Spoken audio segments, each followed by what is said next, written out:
৪৫ কোটি টাকার জাপানি মিশনারি না আনে, সে আনছে আপনার তাইওয়ানে, যেটা সে পুরাই অচল। তো ওই টাকাটা পুরাই লুজ হয়ে গেছে ওই কোম্পানি। তারপরে উনি ওকে কী করলো, ওনাকে পদ্ধতি দিয়ে প্রগতির অ্যাক্টিং এমডি বানাই দিল। যে লোক ৪৫ কোটি টাকার দুর্নীতি করে আসে, তাকে আবার প্রমোশন দিয়ে প্রগতিকে অ্যাক্টিং এমডি বানালো। সে লোক রকমের প্রগতির সঙ্গে দুর্নীতির সঙ্গে জড়িত হয়ে গেল। নতুন গাড়ির পাশাপাশি আমাকে স্ক্র্যাপ গাড়ি দিচ্ছে, সে ডকুমেন্ট আমার কাছে আছে। ডেলিভারি রিসিট এবং সার্ভিস ওয়ারেন্ট এবং নির্দিষ্ট কমিশনের নির্ধারণ করা হয়।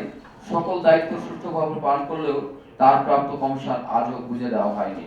সব মিলিয়ে প্রগতির কাছে আমার পাওনা রয়েছে, তিনি যেটা বলেন যে 4 কোটির অধিক টাকা। আসলে এখানে হয়তো উল্লেখ করা আছে 3,73,05,120 টাকা।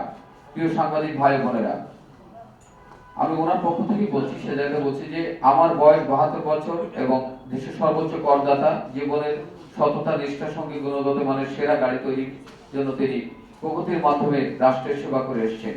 মেধা ও পরিশ্রম দিয়ে দীর্ঘ অভিজ্ঞতাকে কাজে লাগিয়ে বন্ধ হতে যাওয়া প্রগতি ইন্ডাস্ট্রি লিমিটেডকে সতেজ করেছি, কিন্তু আজ সেই প্রতিষ্ঠানের বকেয়া পাওনা থেকে বঞ্চিত করে নিদারুণ আর্থিক কষ্টে ফেলেছে। আপনাদের মাধ্যমে আমি এর শুভেচ্ছা প্রার্থনা করছি।